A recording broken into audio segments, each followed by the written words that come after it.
الحمد لله العلي الكبير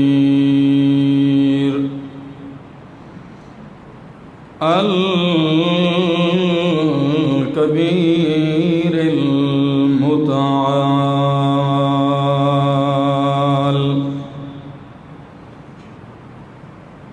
الحمد لمن قدر خيرا وخبال،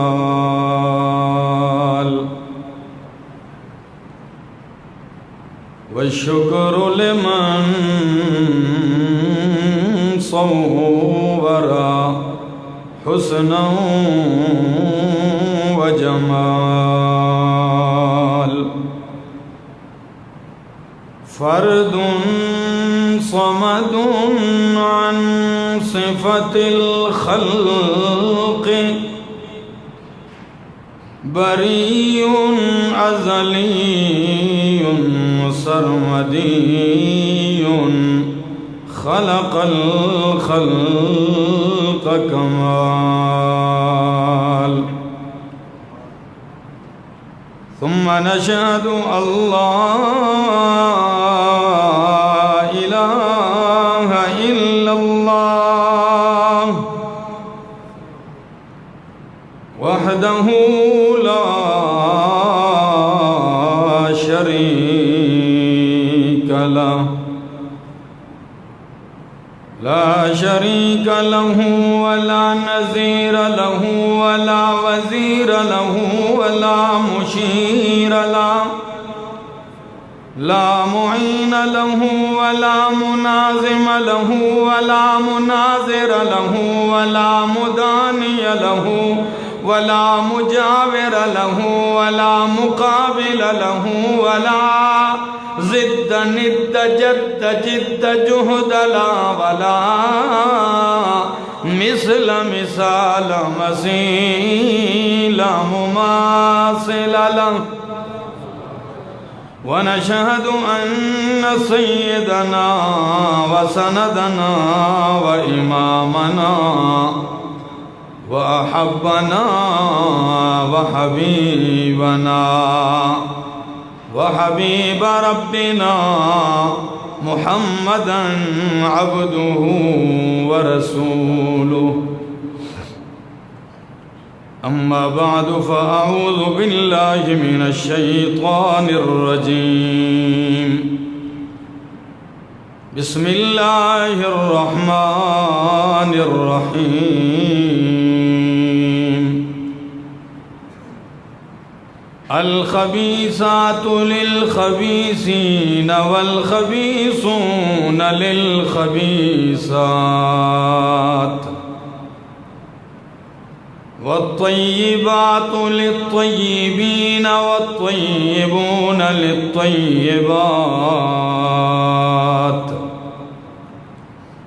أولئك مبرؤون مما يقولون، لهم مغفرة ورزق كريم. سبحان ربك رب العزة عما يصفون، وسلام على المرسلين، والحمد لله رب العالمين.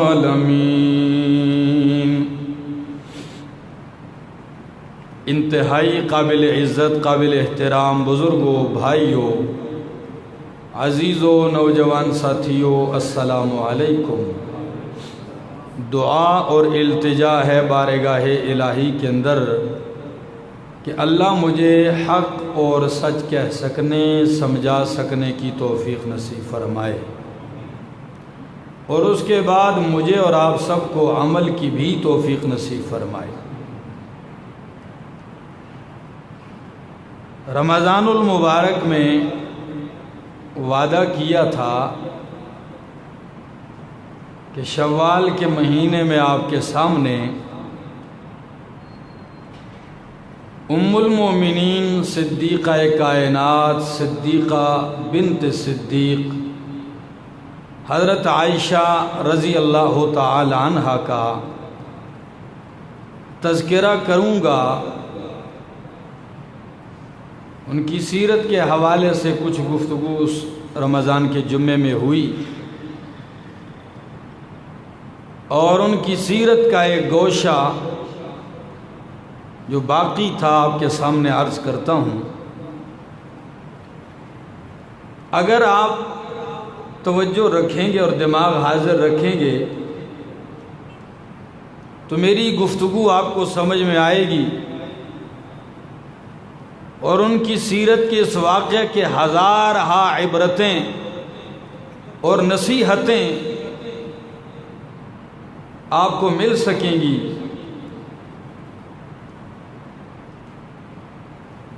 در حقیقت نبی اکرم صلی اللہ تعالی علیہ وسلم کا مدنی دور دیکھا جائے 10 سالہ دور، 13 سال مکہ کے اور 10 سال مدینہ منورہ کا جو دور ہے، اگر آپ اس کا مطالعہ کریں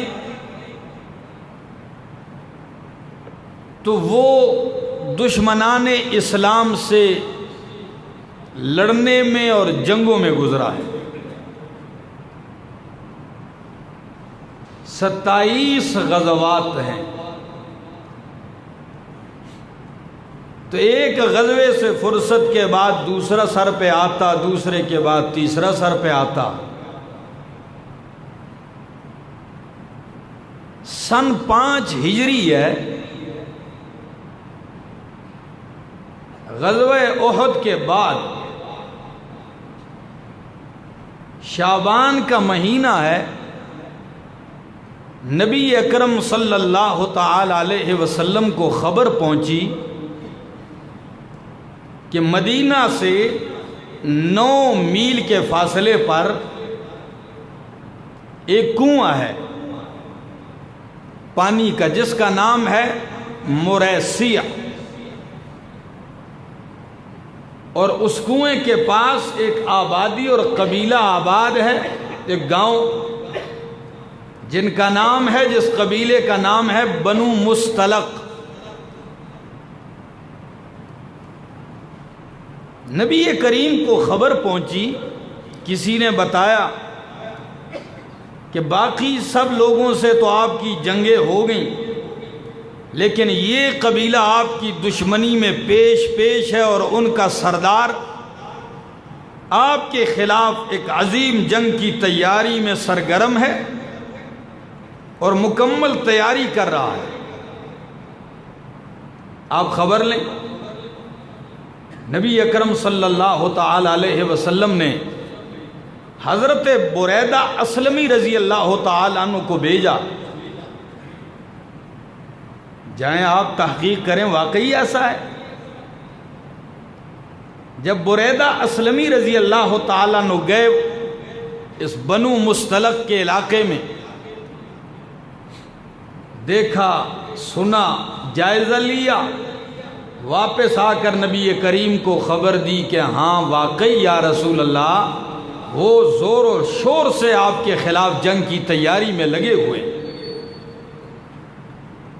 اور قبیلے کا سردار جو حارث ہے اس نے لوگوں کو خوب ابھارا ہوا ہے، خوب تیار کیا ہوا ہے۔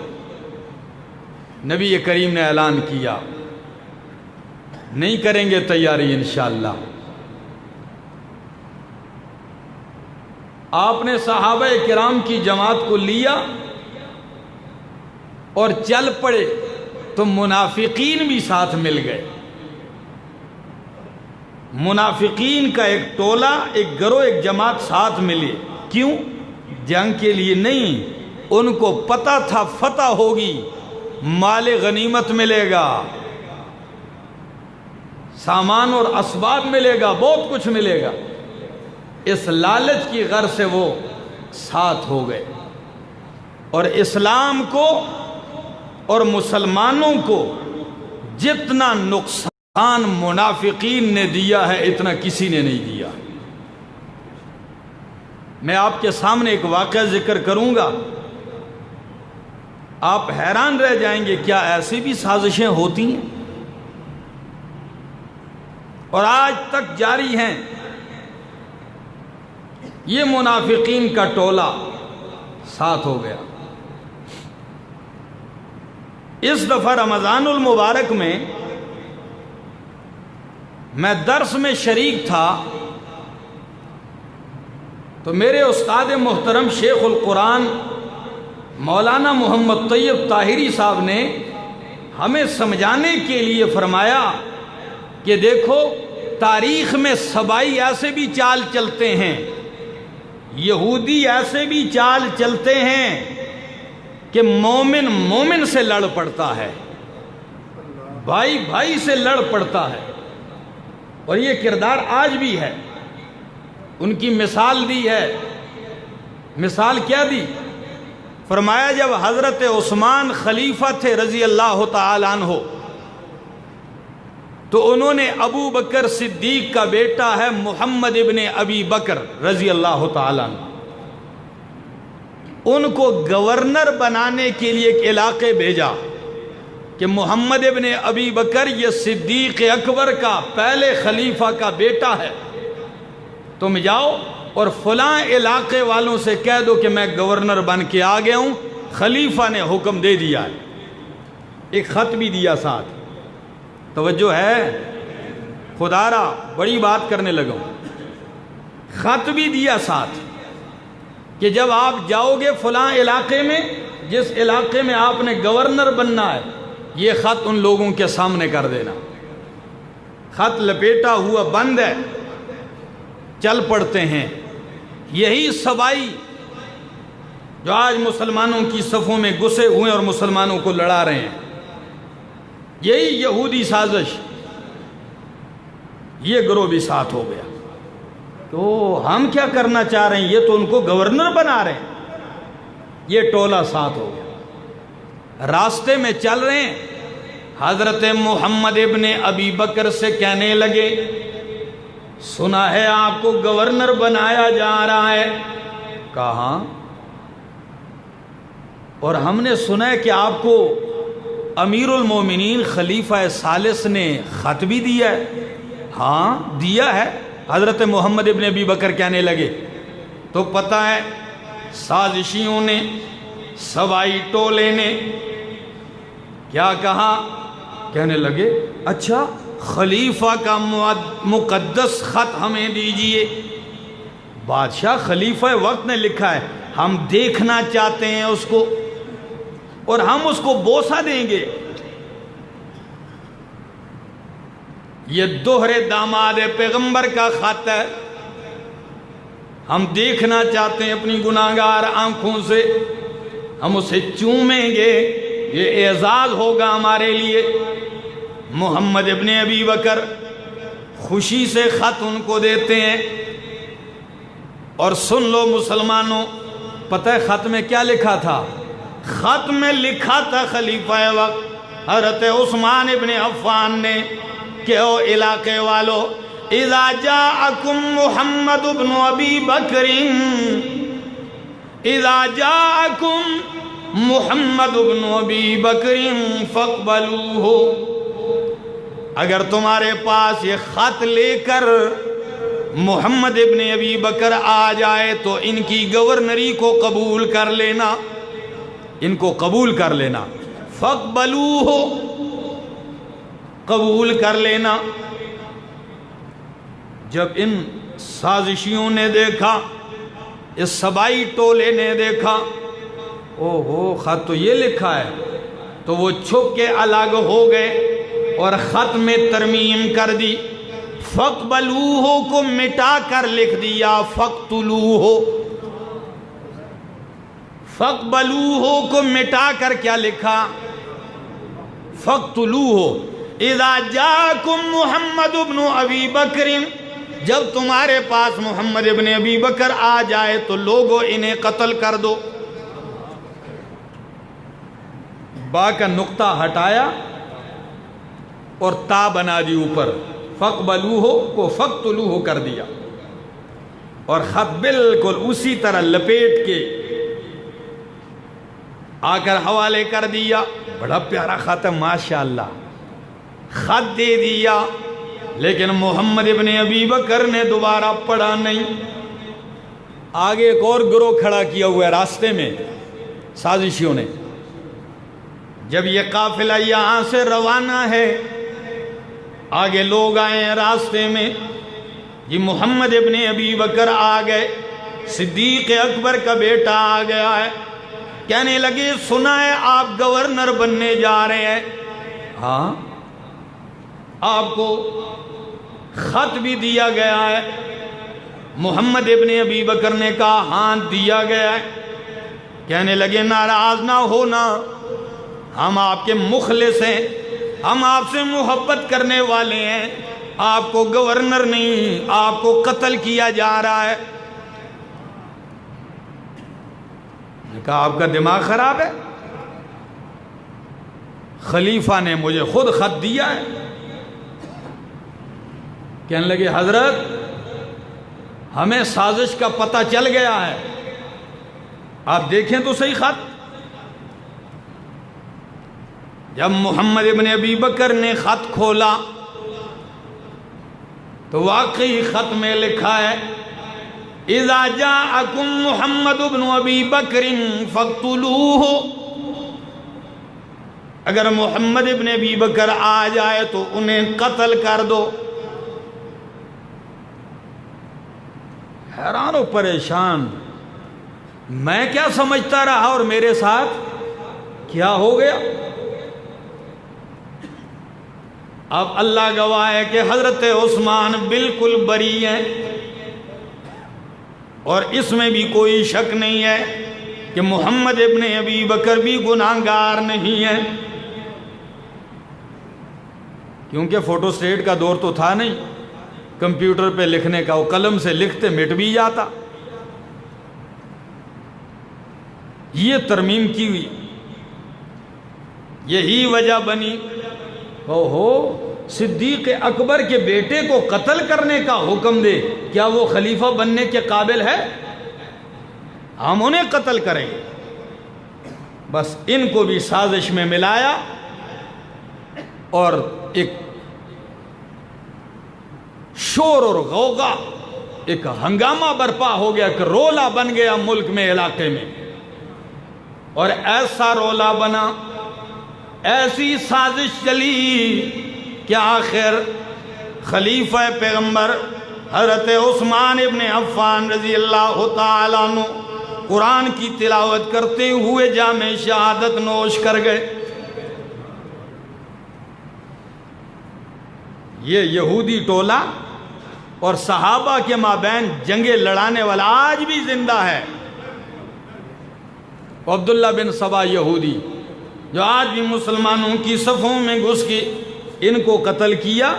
یہ تو انہوں نے مارا ہے، ادھر سے بندے مارے، انہوں نے مارا ہے، مسلمان لڑ رہے ہیں، ایک غوغا جاری ہے۔ تو منافقین کا یہ ٹولہ ساتھ ہو گیا، کہاں جانے کے لیے؟ قبیلہ بنو مستلق کے پاس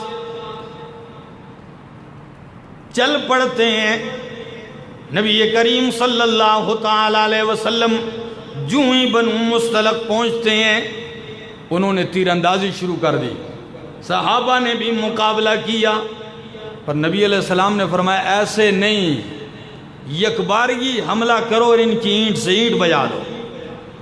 جب یک بار حملہ کیا گیا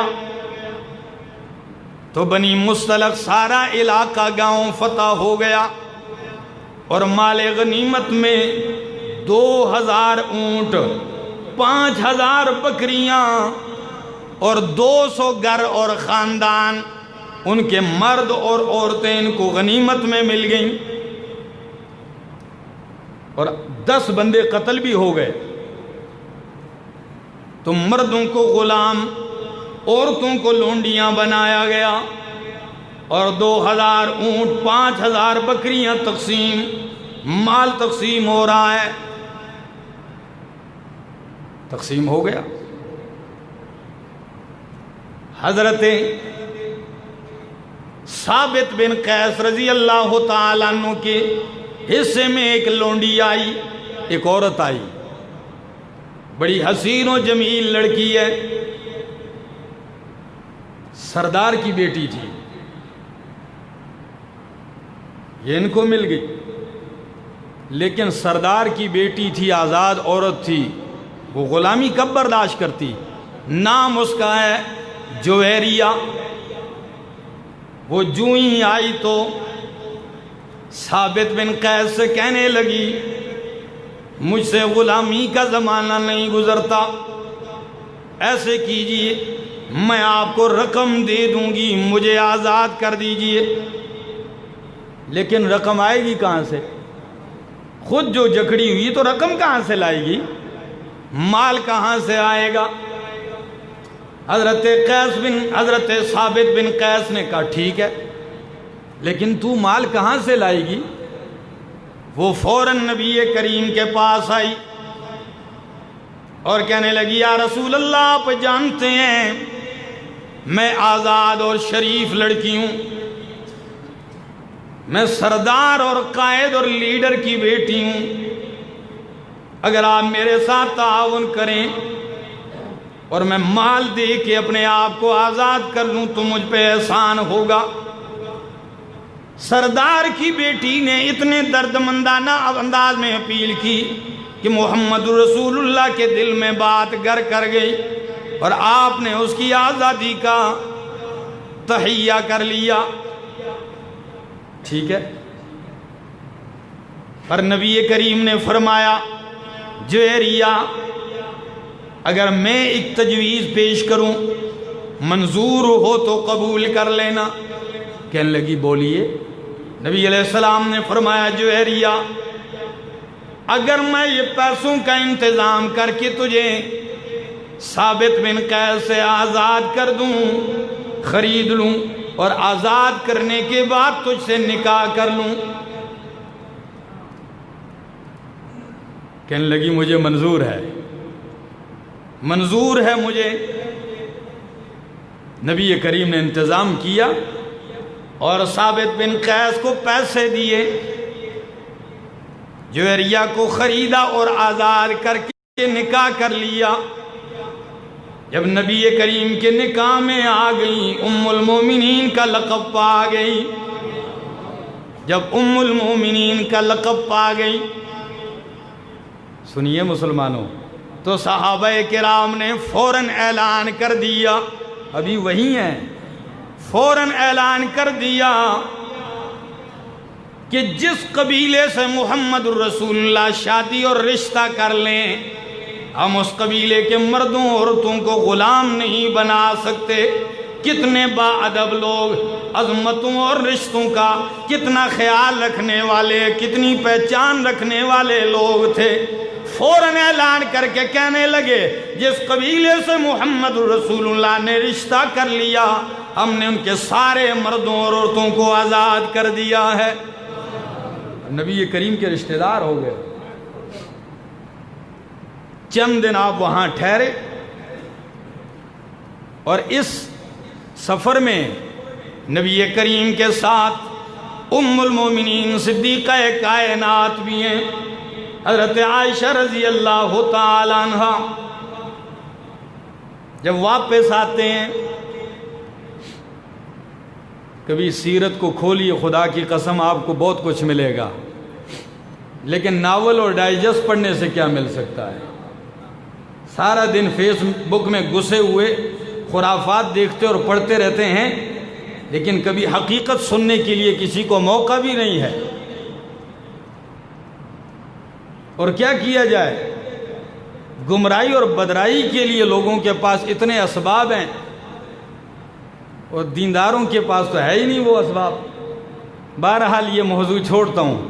واپس آ رہے ہیں، مدینہ کے قریب پہنچتے ہیں، صبح کا وقت ہے، رات کا اندھیرا ہے۔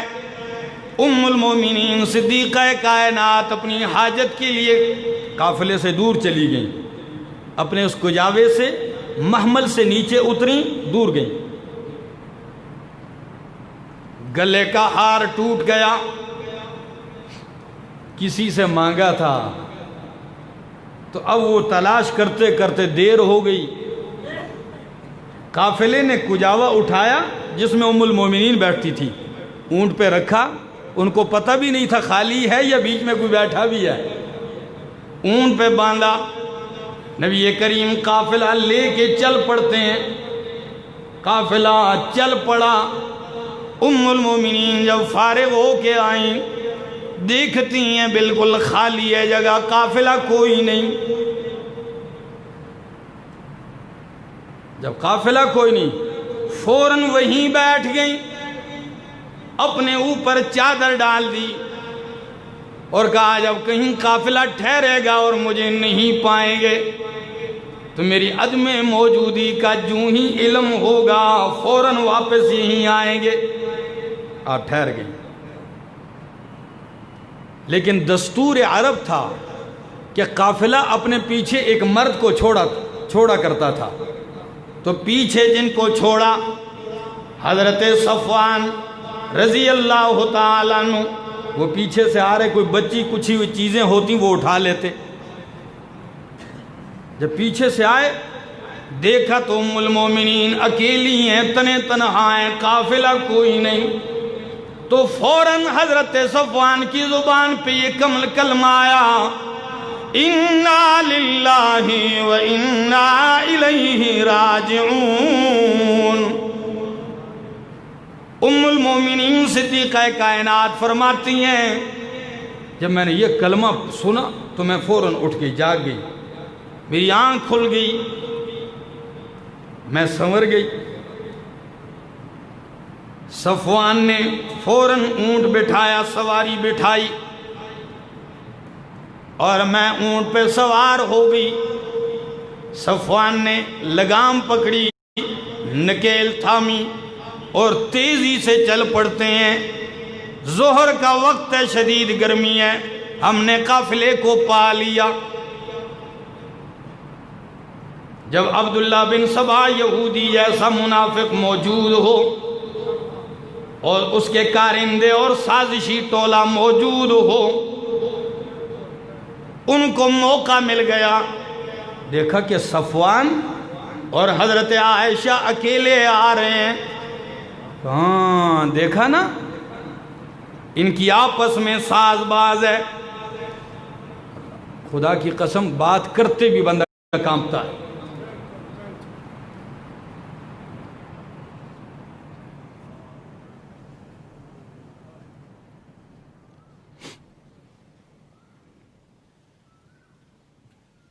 توجہ ہے میری طرف؟ انہوں نے کہا یہ تو دیکھیے سازش ہے، آپس میں ملے ہوئے ہیں، بد کردار ہیں ام المومنین۔ صدیقہ کائنات پہ تہمت لگا دی اور بس سازشی ٹولوں کو تو بات ملنے کی دیر ہوتی ہے، وہ تو دن بھر اسی کے انتظار میں ہوتے ہیں اور ساتھ چلتے بھی اسی لیے ہیں۔ کہتے ہیں ہر ساتھ چلنے والا ساتھ نبھانے والا نہیں ہوتا۔ ہاں شروع ہو گئی باتیں، لیکن ام المومنین صدیقہ کائنات تو بے خبر ہیں، ان کو کیا معلوم کہ ایسے گندے لوگ بھی ہیں جو نبی کی عزت پہ حملہ آور ہوتے ہیں۔ ان کو خیال بھی نہیں تھا اور بات کا پتہ بھی نہیں۔ نبی کریم مدینہ پہنچتے ہیں، منافقین نے پورے مدینے کو سازش میں لپیٹ میں لے لیا اور دن بھر بات ہی کوئی نہیں، دن بھر بات ہی کوئی نہیں، اتنی ہوا دی اس کو۔ ام المومنین کو اب بھی خبر نہیں۔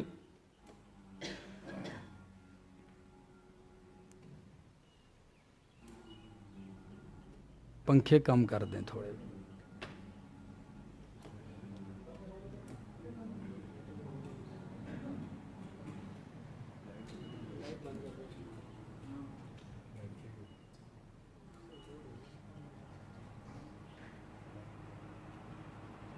توجہ کیجیے، انہوں نے باتیں شروع کر دیں. ام المومنین بیمار ہیں، گھر میں واپسی پہ بیمار ہو گئیں، لیکن ام المومنین فرماتی ہیں ایک رات میں ام مصطح رضی اللہ تعالی عنہ کے ساتھ رات حاجت کے لیے باہر گئیں تو ام مصطح رضی اللہ تعالی عنہ ٹھوکر لگی، گر پڑی.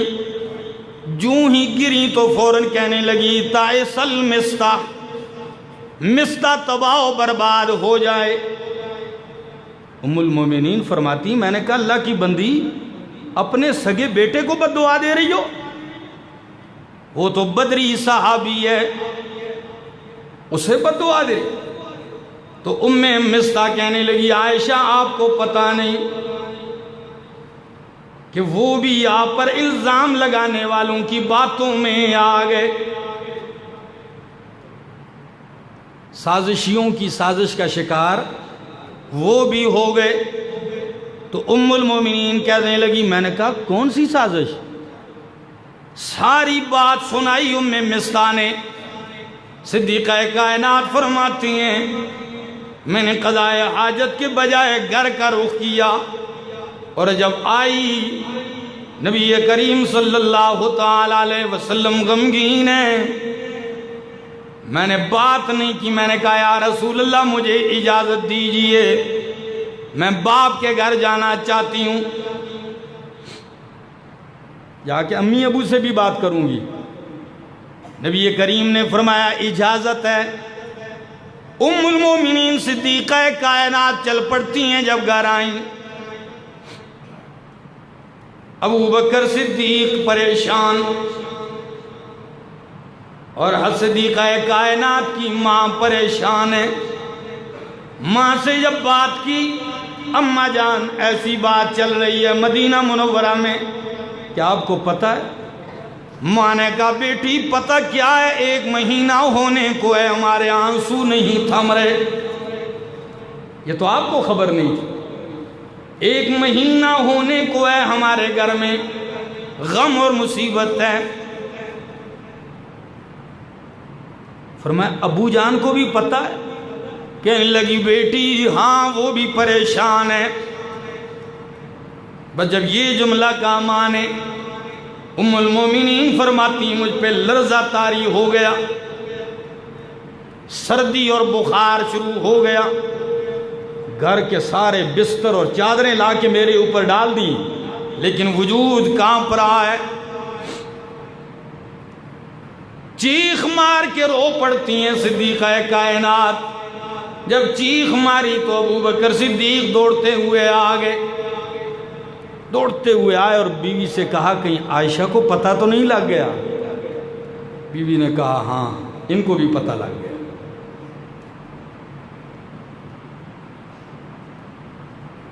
عزت دار لوگ ہیں آپ، اللہ سب کی عزتیں محفوظ رکھے.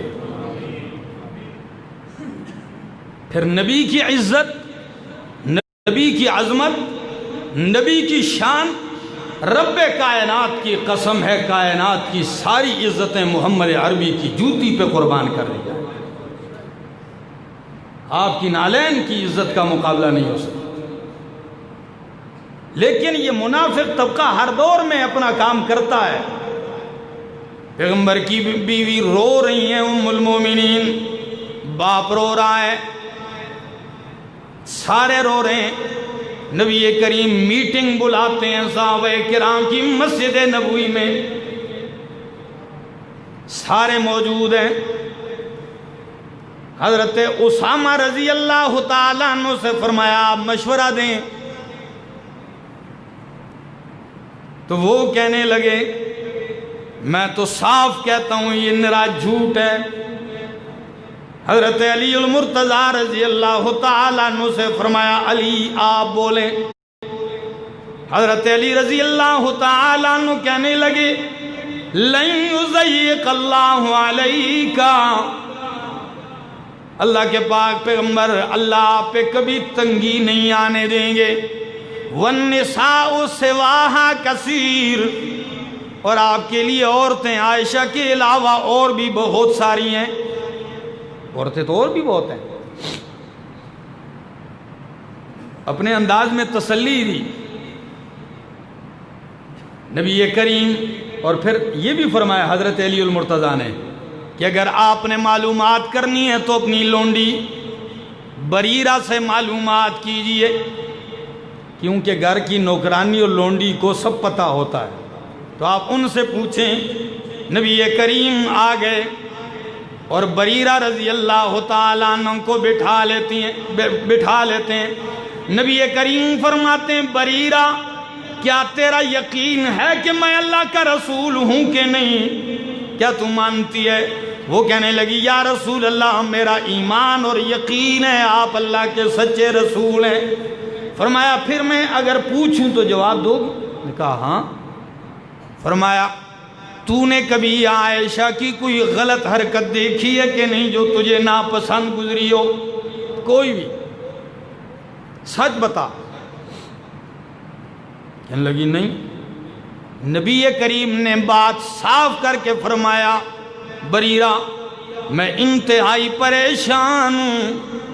جب یہ بات کی تو بریرہ نے سامنے آ کے بڑے عجیب پیرائے میں فرمایا، کہنے لگی اگر یہ بات اللہ کے پاک پیغمبر تو پھر سنیے مجھ سے صفائی، رب کعبہ کی قسم ہے میں عائشہ کو ایسے جانتی ہوں جس طرح سنہرا کھوٹے اور کھرے سونے اور چاندی کو جانتا ہے۔ اللہ کی قسم ہے عائشہ بالکل پاک صاف ہے، میں ایسے جانتی ہوں۔ نبی کریم تسلی ہوتی ہے، آپ مسجد میں آتے ہیں، مشورہ دو۔ عبداللہ بن ابی الذلیل نے مجھے بڑی اذیت پہنچائی ہے۔ ہر آدمی رائے دیتا ہے لیکن قربان جاؤں واقعی فاروق اعظم فاروق ہیں، فاروق کی عظمت کا مقابلہ ہی نہیں ہو سکتا۔ اٹھتے ہیں، فرمایا یا رسول اللہ آپ نے مجھ سے پوچھا ہے؟ ہاں آپ سے پوچھا ہے۔ عمر بولیے۔ کہنے لگے میں دو باتیں آپ سے پوچھتا ہوں یا رسول اللہ۔ پہلی بات آپ یہ بتائیں کہ عائشہ کا نکاح اور شادی آپ سے کس نے کروائی ہے؟ من زوجہ کہا یا رسول اللہ؟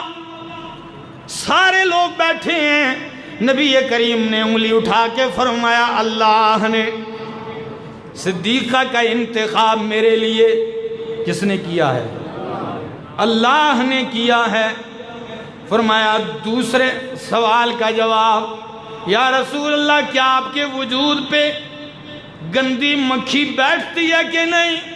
نبی کریم نے فرمایا چاہے جتنا بھی پسینہ آئے میرے وجود پہ گندی مکھی نہیں بیٹھ سکتی۔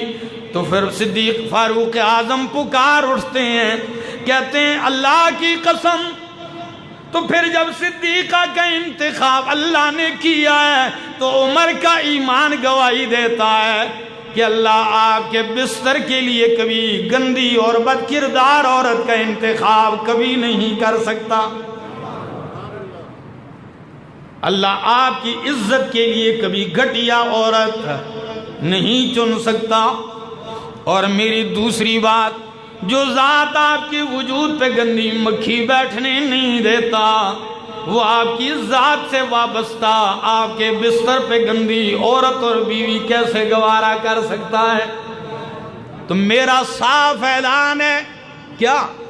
سبحانک ھذا بہتان عظیم، سبحانک ھذا بہتان عظیم، یہ بہتان ہے، یہ نرا جھوٹ کا پلندہ ہے۔ اور آپ نے جواب دیا اب میرا فیصلہ، اب ان لوگوں کے بارے میں یا رسول اللہ آپ غمگین نہ ہو، ان کے بارے میں فیصلہ عمر کی تلوار کرے گی۔ واہ یار، اب میں جانوں اور سازشی جانے۔ لیکن مسلمانوں جواب چاہوں گا آپ سے، نبی کریم 1 مہینے تک پریشانی کا عالم گزارا کہ نہیں؟ بولیے کیوں پریشان؟ یہ تحقیق کیوں کر رہے ہیں؟ یہ مشورے کیوں لے رہے ہیں؟ اس لیے کہ آپ عالم الغیب، اور جو عالم الغیب ہو اس کو تحقیق کرنے کی ضرورت ہے۔ تو پھر مان لو کہ عالم الغیب کون ہے؟ اللہ کی ذات ہے۔ اللہ کے سوا کوئی نبی ہو یا ولی صحابی ہو، علم سب کو ہے، لیکن عالم الغیب کون ہے؟ صرف اللہ ہے۔ علم غیب اللہ کا خاص ہے۔ نبی کریم وہاں سے چل پڑتے ہیں، بوجھ ہلکا تو ہوا دل کا۔ میں کہتا ہوں فاروق اعظم نے نبی کے دل سے کتنی دعائیں لی ہوں گی جی۔ آتے ہیں نبی کریم، صدیق اکبر کے گھر آتے ہیں، حضرت عائشہ صدیقہ رضی اللہ تعالیٰ عنہ بیٹھی ہوئی ہیں، ان کی ماں بیٹھی ہوئی ہے، صدیق اکبر بھی قرآن کی تلاوت کر رہے ہیں، رو رہے ہیں۔ نبی کریم آئے، حضرت عائشہ کے پاس بیٹھ گئے اور کہنے لگے عائشہ سوال کرتا ہوں، صاف صاف جواب دینا، ان کنت علممت بذنب فاستغفر اللہ۔ عائشہ اگر واقعی تو اس سے کوئی لغزش و غلطی ہوئی ہے تو اللہ سے معافی مانگ، اللہ معاف کرنے والا ہے۔ اور اگر ان کنت بریہ، اگر تو بری ہے گناہ سے تو عائشہ پھر تیری برات اللہ بیان کر دے گا۔ تو ام المومنین فرماتی ہے پہلے تو رو رہی تھی، لیکن جب نبی کریم سے یہ بات سنی میری آنسو تھم گئے، اور میں نے کہا یا رسول اللہ میں اپنی زبان سے جتنی بھی صفائیاں دوں، کب مانتا ہے کوئی، کب تسلیم کرتا ہے، بس اتنی ہی بات کہوں گی، انما اشکو بثی وحزنی الی اللہ، انما اشکو بثی وحزنی الی اللہ۔ میں اپنے غم دکھ درد کی شکایت کس کے سامنے کرتی ہوں؟ واللہ المستعان علی ما تصفون۔ یعقوب علیہ السلام والے جملے دہرائے۔ بس میری گفتگو جاری ہے۔ میں نے اپنے ابا سے کہا ابا جان میں جواب نہیں دے سکتی ہوں، آپ میری طرف سے جواب دینا اللہ کے نبی کو۔ صدیق اکبر خاموش ہے، بولتے نہیں ہیں، بولتے نہیں ہیں۔ بس ابھی پیغمبر اٹھے نہیں ہیں۔ ام المومنین فرماتی ہیں میں نے نبی کریم کے چہرے اقدس کو دیکھا تو آپ کے چہرے پر وہ آثار نمایاں ہو گئے، مجھے سمجھ آ گئی کہ جبریل وحی لا کے آ رہا ہے، وہی اترنے لگ پڑی ہے۔ ایک خاص کیفیت ہوتی تھی، جب وہی اترنے لگی وہی ختم ہو گئی نبی کریم سے، وہ کیفیت جو ہی ختم ہوئی نبی کریم نے فرمایا عائشہ تجھے مبارک ہو، خوشخبری ہو، اللہ نے تیری پاکی کا اعلان عرش سے کر دیا ہے۔ جب یہ جملہ کہا تو ماں دوڑتی ہوئی آئی، ماں تو ماں ہوتی ہے نا، ماں دوڑتی ہوئی آئی اور سیدھی آ کے کہنے لگی عائشہ جلدی اٹھ اور نبی کریم کا شکریہ ادا کر، اٹھ اللہ کے پاک پیغمبر کا شکریہ ادا کر۔ حضرت عائشہ رضی اللہ تعالیٰ نے کہنے لگی، میں نے کہا نہیں اماں جان نہیں، شکریہ تو میں اس ذات کا ادا کروں گی جس ذات نے میری پاکی آسمانوں سے بیان کر دی۔ میں اللہ کے سامنے سر بسجود ہو گئی اور میرے والد اٹھ کے آئے اور مجھے یوں اٹھایا، سینے سے لگایا اور میرے ماتھے پہ بوسہ دیا۔ جب صدیق نے بیٹی کو بوسہ دیا تو بیٹی بھی ناز میں آ کے کہنے لگی ابا آپ بوسے دیتے ہیں تو پھر آپ نے جواب کیوں نہیں دیا تھا نبی علیہ السلام کو، آپ نے میری طرف سے صفائی کیوں نہیں دی تھی؟ کہ میری بیٹی آسی. تو صدیق اکبر رو کے کہنے لگے بیٹی اگر میں بغیر علم کے بات کرتا تو کون سا آسمان مجھے سایہ دیتا, کون سی زمین مجھے ٹھکانہ دیتی. میں تو بغیر علم کے ایسی بات نہیں کر سکتا. نبی کریم قرآن پڑھنا شروع کر دیتے ہیں. سنیے کیا کہتا ہے اللہ کا قرآن. ایک آیت نہیں, دو نہیں, تین نہیں, پورے 2 رکوع اتارے ہیں. کتنے؟ 2 رکوع اتارے ہیں. قرآن کہتا ہے ان الذين يرمون المحصنات الغافلات المؤمنات لعنوا في الدنيا والآخرة. جو لوگ پاک دامن عورتوں پر الزام لگاتے ہیں ان کے لیے دنیا اور آخرت میں اللہ کی لعنت ہے, اور آخرت میں ان کے لیے بہت بڑا عذاب بھی ہے. یوم تشہد علیہم السنتہم وایدیہم وارجلہم بما کانوا یعملون. سنیے قرآن کیا کہتا ہے. قرآن کہتا ہے الخبیثات للخبیثین الخبیثات للخبیثین والخبیثون للخبیثات. گندی عورتیں گندے مردوں کے لیے ہیں اور گندے مرد گندے عورتوں کے مناسب ہیں. والطیبات للطیبین والطیبون للطیبات. اور پاکیزہ عورتیں پاکیزہ مردوں کے لیے ہیں اور پاکیزہ مرد پاکیزہ عورتوں کے لیے ہیں. میرے محمد جیسا پاکیزہ تو کائنات میں آیا ہی کوئی نہیں, تو آپ کی ازواج سے زیادہ پاکیزہ کون ہو سکتا ہے. والطیبات للطیبین والطیبون للطیبات. اور اگلی بات سنیے قرآن کہتا ہے اولئک مبرؤون مما یقولون. یہ لوگ سارے بری ہیں. ان کی برات کا اعلان کس نے کیا؟ اللہ نے کیا. صرف برات ہی نہیں فرمایا لہم مغفرۃ ورزق کریم. یہ تو بخشے بخشائے ہوئے ہیں. اور قرآن ہم ایک نہیں یہاں بہت ساری آیات ہیں. ذرا آپ سنیے قرآن مومنوں سے بھی شکوہ کرتا ہے کہ منافق تو تھے ہی منافق, مومنوں تم کیوں خاموش رہے؟ آپ نے اس معاملے میں خاموشی سے کیوں کام لیا؟ آپ کی خاموشی بھی برداشت نہیں. فرمایا وَلَوْلَا إِذْ سَمِعْتُمُوهُ قُلْتُمْ وَلَوْلَا إِذْ سَمِعْتُمُوهُ قُلْتُمْ مَا يَكُونُ لَنَا أَن نَّتَكَلَّمَ بِهَذَا. کیوں ایسا نہیں ہوا جب تم نے یہ بات سنی تم فوراً پکار اٹھتے کہ ما یکون لنا ان نتکلم بہذا. ہمیں تو یہ جائز ہی نہیں کہ اس بارے میں کچھ بات کریں. ہم نے تو لب کشائی کی بھی ہمت اور جرت نہیں ہے. سبحانک ھذا بہتان عظیم. اللہ تو پاک ہے. ھذا بہتان عظیم. یہاں یہ جملہ کیوں کہا سبحانک؟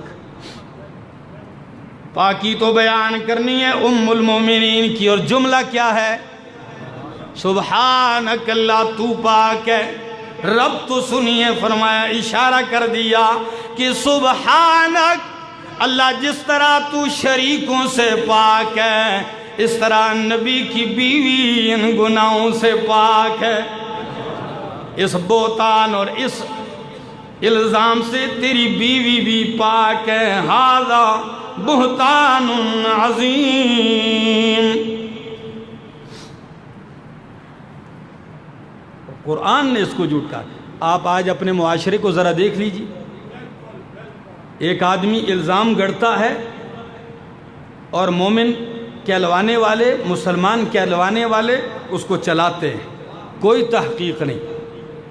کوئی تحقیق نہیں، الزام در الزام شروع ہے، لگائے جا رہے ہیں، عزت دار لوگوں کو بے عزت کیا جا رہا ہے۔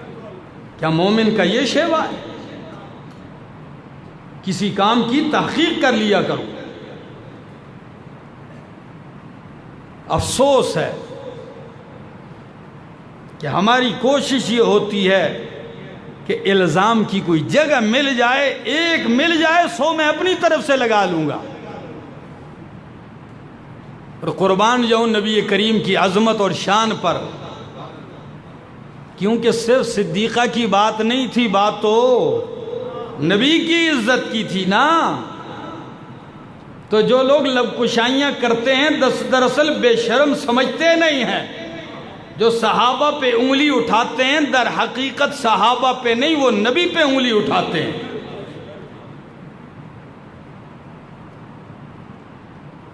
اور آپ سے یہ بھی جملہ کہوں کہ حضرت عائشہ صدیقہ رضی اللہ تعالیٰ عنہ کی یہ خصوصیت ہے۔ کسی نے پوچھا اماں کیا آپ کو یہ یقین تھا کہ اللہ آپ کی پاکی بیان کرے گا؟ فرمایا ہاں بیٹا، یہ تو مجھے یقین تھا کہ اللہ میری پاکی اتارے گا، لیکن میں اپنے آپ کو اتنا اونچا نہیں سمجھتی تھی۔ میں نے کہا جبریل وہی لے کے آئے گا، بات ختم ہو جائے گی۔ یہ میری توقع نہیں تھی کہ اللہ میری پاکی کو قرآن بنا دے گا، کہ قیامت کی صبح تک جہاں قرآن پڑھا جائے گا وہاں میری پاکی کا تذکرہ ہوگا۔ یہ اللہ کا احسان ہے مجھ پر، یہ میری توقع سے۔ اور یہ بھی آپ کو بتاؤں، جب الزام لگتا ہے حضرت یوسف علیہ السلام پر، کن پر؟ حضرت یوسف علیہ السلام پر، اور الزام لگانے والی زلیخا ہے، بد کردار عورت ہے۔ اور عجیب لوگ ہیں ہمارے معاشرے کے بھی، جو ایسی بد کردار عورت جو شادی شدہ ہونے کے باوجود بھی آپے سے باہر ہو جائے اور یوں کھل کے آ جائے، پھر ایسی عورت کو اٹھا کے کہتے ہیں بعد میں یوسف علیہ السلام نے ان سے شادی کر لی۔ لا حول ولا قوت الا باللہ۔ عقل دماغ سے بھی تو کام لینا چاہیے۔ قصہ گوں کو دیکھو، شادی ہو گئی تھی، بچے بھی ہو گئے تھے، لا حول ولا قوت الا باللہ۔ یہ سب ناسمجھی اور جہالت ہے۔ کبھی ہم لوگوں کو رلانے ہنسانے کے لیے کیا سے کیا کہہ جاتے ہیں کہ ایوب علیہ السلام بیمار ہو گئے تھے، ان کے جسم میں کیڑے پڑ گئے تھے۔ سنے ہیں نے کہا کیسے؟ ایک تقریر میں نے بھی سنی تھی بہت پہلے۔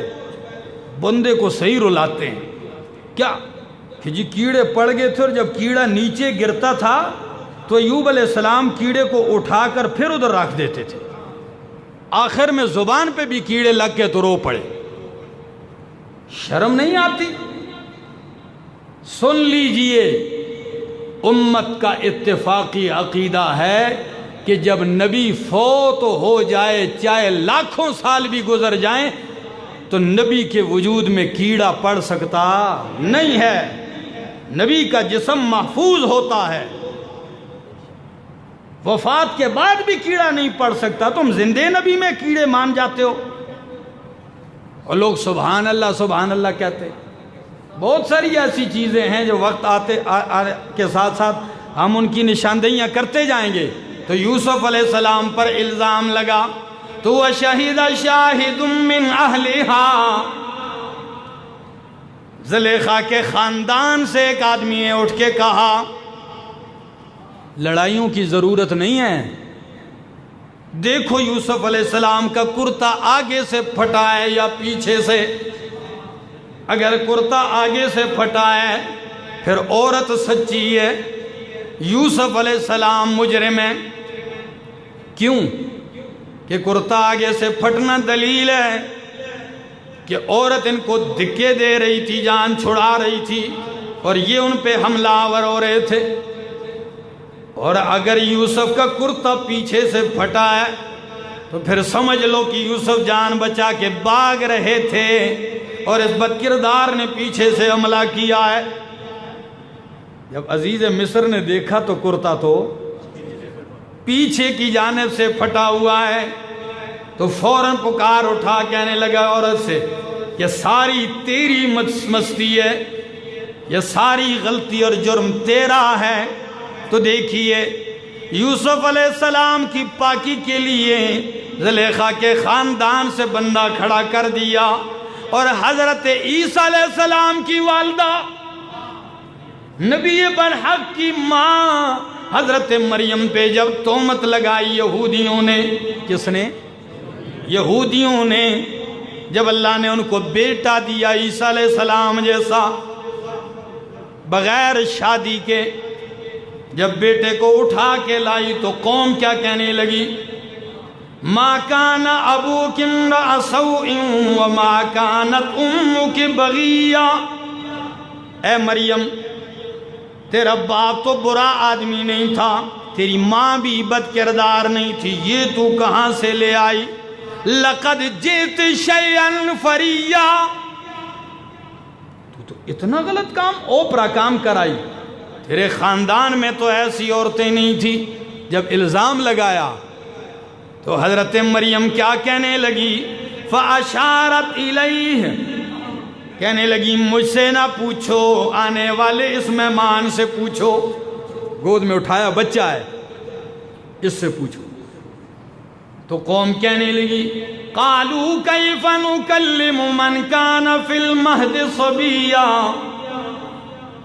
2 دن کا بچہ، پہلے دن کا بچہ، اس سے بھلا کیا پوچھیں گے، بول کیسے سکتا ہے؟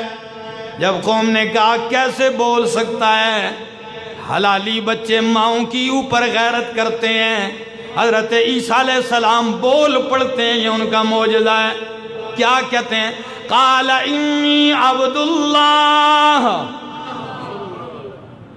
کہہ دو سبحان اللہ، قال انی عبد اللہ آتانی الکتاب وجعلنی نبیا، میں اللہ کا بندہ ہوں، اللہ مجھے کتاب دے گا، مجھے نبی بنائے گا، اور جس کو اللہ نبی بنانا چاہیں، جس کو نبوت دینا ہو، اس کے خاندان میں کبھی عیب نہیں ہو سکتا، ایسے نہیں ہو سکتا۔ تو دیکھیے حضرت مریم پہ الزام لگا تو پاکی حضرت عیسیٰ علیہ السلام دینے لگ گئے، لیکن قربان جاؤں صدیق کی بیٹی صدیقہ پر جب ان پہ تہمت لگتی ہے تو ان کے لیے صفائیاں دینے کے لیے خود اللہ آ جاتے ہیں، خود اللہ ان کی پاکیاں بیان کرنے لگتا ہے، ان کی صفائی میں اللہ کا قرآن بول پڑتا ہے، یہی ان کی عظمت کے لیے کافی ہے۔ اور فاروق اعظم نے جو لب کشائی کی تھی تو پتہ ہے، ماں بھی پھر ایسی ماں تو نہیں تھی نا جی، ساری زندگی کہنے لگی کہ عمر آپ کے اس احسان کا بدلہ میں کبھی نہیں چکا سکوں گی۔ اور جب فاروق اعظم کو مجوسی نے مارا، آپ زخمی ہو گئے اور شہادت کا وقت ہے تو آپ نے بیٹے کو بھیجا، حضرت عبداللہ ابن عمر رضی اللہ تعالیٰ عنہ کو بھیجا، فرمایا بیٹا جلدی جا، ام المومنین حضرت عائشہ سے کہنا عمر سلام پیش کرتا ہے، اور سلام کے بعد عرض کرتا ہے کہ اماں اگر آج آپ نے مجھ پہ احسان کر دیا تو میں قیامت کے دن بھی آپ کا احسان مانوں گا۔ کیا؟ فرمایا آپ کے حجرے میں نبی کریم مدفون ہے، آپ کے حجرے میں آپ کے والد صدیق اکبر مدفون ہے، تو اگر اجازت ہو تو مجھے بھی دفن ہونے کی اجازت مل جائے، مجھے بھی آپ کے حجرے میں جگہ مل جائے۔ جب یہ بات کی تو حضرت عائشہ صدیقہ رضی اللہ تعالیٰ عنہ رو پڑتی ہیں، رونے کے بعد کہنے لگی بیٹا یہ جگہ تو میں نے اپنے لیے رکھی تھی، لیکن عمر مجھ سے آگے ہو گئے، اور عمر کا اتنا بڑا احسان ہے میرے اوپر کہ میں اس کا بدلہ کبھی نہیں دے سکوں گی، اس لیے میری درخواست ہے ان سے کہنا کہ صدیقہ کائنات کی طرف سے آپ کو اجازت ہے، بالکل اجازت ہے، میں آپ کو ترجیح دیتی ہوں اپنے آپ پر۔ لیکن جب بیٹے نے آ کے آپ کو خوشخبری دی کہ اماں نے مان لیا ہے، تو فاروق اعظم کہنے لگے بیٹا ہو سکتا ہے اماں نے کہا وہ خلیفہ ہیں، امیر المومنین ہے، بادشاہ ہیں، اس لیے اس وقت مان گئی ہوں، جب میری روح پرواز کر جائے، میں دنیا سے چلا جاؤں، جب میرا کوئی اختیار نہ رہے، پھر بھی ایک دفعہ پوچھ لینا، اجازت دے دیں ٹھیک ہے، نہیں تو مجھے عام قبرستان میں دفن کر دیں۔ میرے دوستو، خدا را صحابہ کرام کی برات بیان کیجئے، ان کی پاکیزگی کے چرچے کیجئے، ان کی عظمت کے چرچے کیجئے، اس لیے کہ یہ نبی کی وہ مقدس جماعت ہے کہ میں اور آپ نے تو آنکھیں بند کر کے گواہیاں دی ہیں، یہ محمد الرسول اللہ کی نبوت کے عینی شاہد ہیں۔ انہوں نے قرآن کو اپنی آنکھوں سے اترتا دیکھا ہے، انہوں نے محمد عربی کو محمد عربی بنتے دیکھا ہے، محمد الرسول اللہ بنتے دیکھا ہے۔ یہ وہ مقدس جماعت ہے کہ ان کی محفل میں جبریل آتے اور ان کو سلام پیش کیا کرتے، تو جو ان کا وفادار نہیں ہے تو ہم ان کے کبھی وفادار نہیں ہو سکتے۔ اللہ سے دعا ہے اللہ عمل کی توفیق عطا فرمائے۔